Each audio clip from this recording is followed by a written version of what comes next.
Here's your news for December 19, 2019. We're starting off with news from the final episode of NXT of the decade, as at long last, the Gold brand has a new women's champion.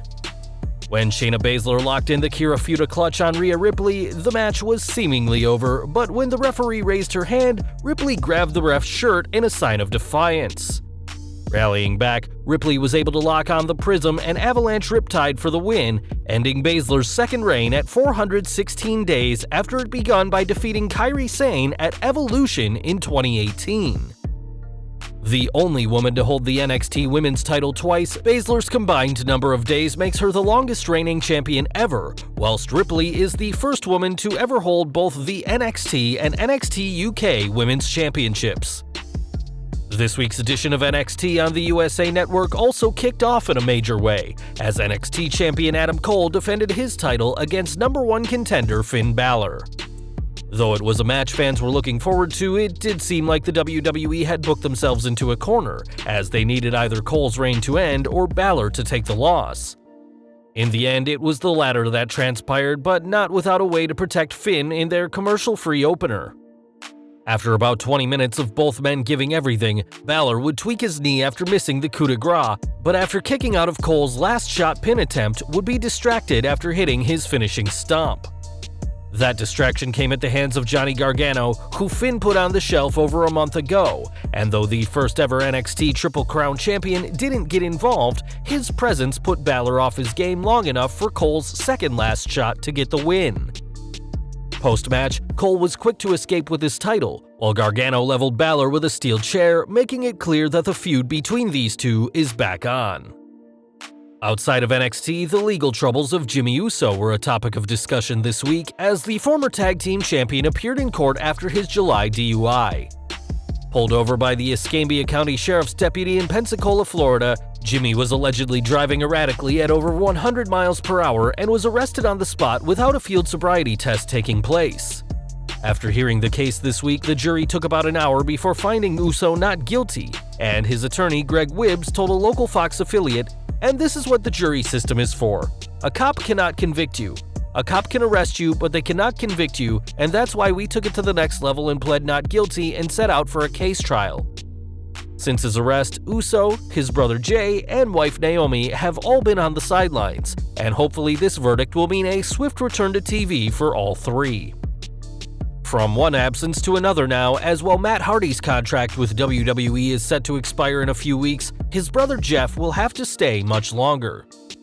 Despite both signing at the same time to return, Jeff's recent injury has caused his contract to be frozen, though according to Fightful, his knee injury was set for a medical clearance in early November.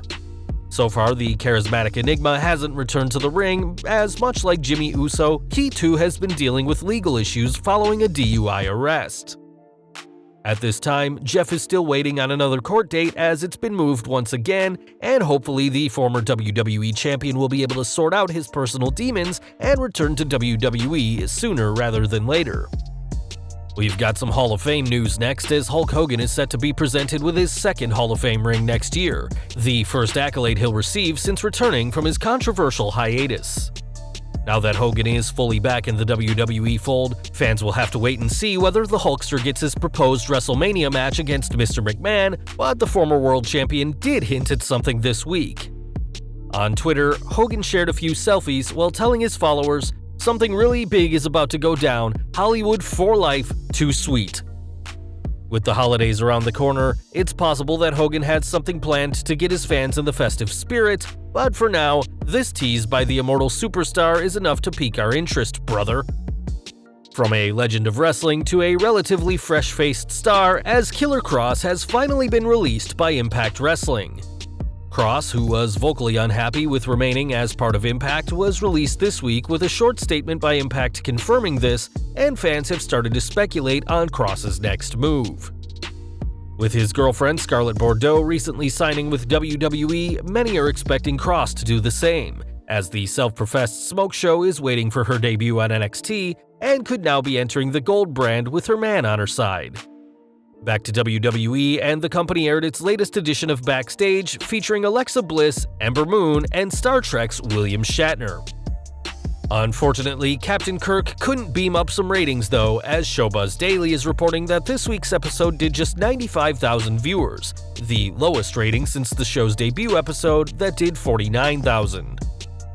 For comparison, last week's show did a much healthier 127,000, though that did feature both CM Punk and Baron Corbin as guest stars.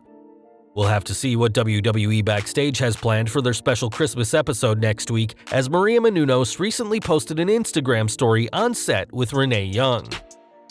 Well, we've already mentioned that CM Punk was part of last week's WWE Backstage, and this week the Best in the World has been part of the headlines thanks to Stephanie McMahon. Speaking to the Metro for a quick interview, McMahon said that she wouldn't say no to a Punk in-ring return, admitting, "I think Punk's been pretty vocal that he's not interested in an in-ring return right now, but for sure, that would be interesting."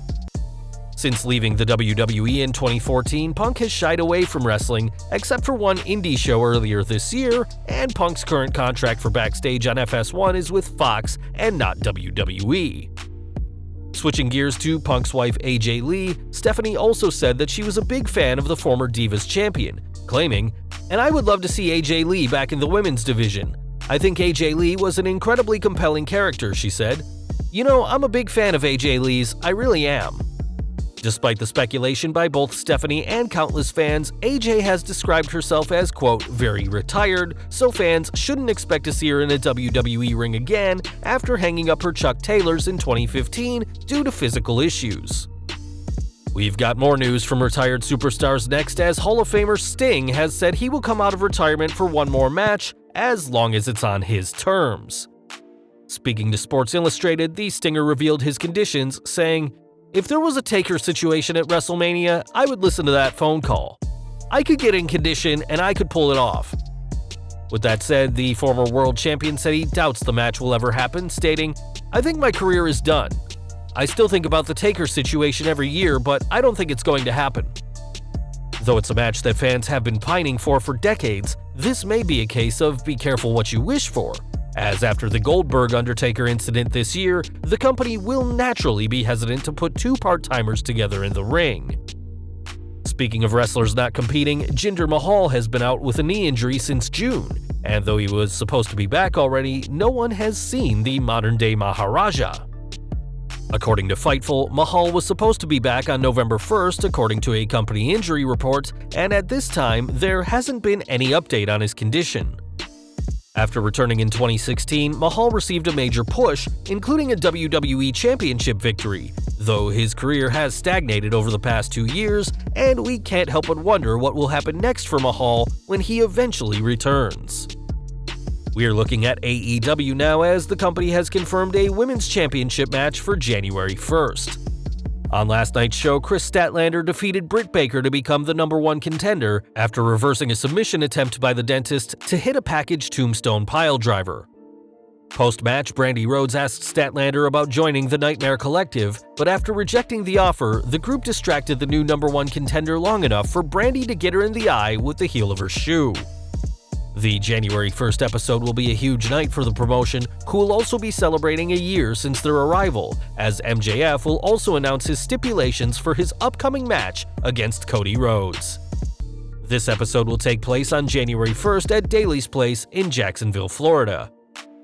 We are looking at the Wednesday Night Wars now, as though we've covered a lot of NXT and AEW Dynamite already, there's plenty more that took place on the two shows.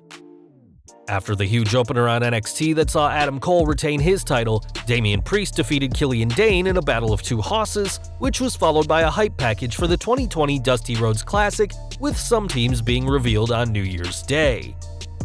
Cameron Grimes finally got some revenge after being embarrassed by Kushida in the past few weeks, while Io Shirai continued her winning ways with a victory over Santana Garrett. In a preview of the When Worlds Collide event, NXT's Pete Dunne got a victory over NXT UK's Travis Banks, and Roderick Strong was confirmed to be putting his NXT North American title on the line next week on Christmas Day in a festive open challenge. On AEW Dynamite this week, the show started hot with the Lucha Bros defeating Hangman Page and Kenny Omega, but a post-match angle, which saw Pac attack Michael Nakazawa from behind, led to some awkward and confusing TV. Though it's clear that AEW should stop shooting angles during commercial breaks, our next match saw Cody and Darby Allin continue their effectiveness as a team, defeating the Butcher and the Blade, and our next match saw Awesome Kong squash Miranda Alicia, followed by another image of the mysterious bald man that has been a part of Brandy Rhodes' video packages. In his final match of the year, Chris Jericho put his title on the line against Jungle Boy, who held his own against Le Champion, as the match went to a time-limit draw, and post-match, Jericho promised a surprise for Jon Moxley, courtesy of the Inner Circle, on January 1st. After Chris Statlander became the #1 contender for Riho's Women's Championship, it was time for the main event, as the SCU were successfully able to defend their World Tag Team titles from the Young Bucks. Post-match, the Creepers came into the ring as the Dark Order appeared on the stage, and though Uno promised to recruit the Bucks to his fold one day, this wasn't the time. As Reynolds and Silver jumped the exhausted Bucks and SCU, the Creepers also got in on the beatdown, and despite intervention by Kenny Omega, Cody and Dustin Rhodes, it was the Dark Order who stood tall, complete with Uno ripping something from Matt Jackson's mouth. While AEW was once again another intense show this week, the company may soon be expanding its roster next year if a certain former WWE superstar has anything to say about it. This week, former WWE superstar Alex Riley announced his return to the ring after a 3-year absence, as he will compete for Generation Championship Wrestling as Kevin Riley on March 31st and April 1st, which is WrestleMania weekend next year.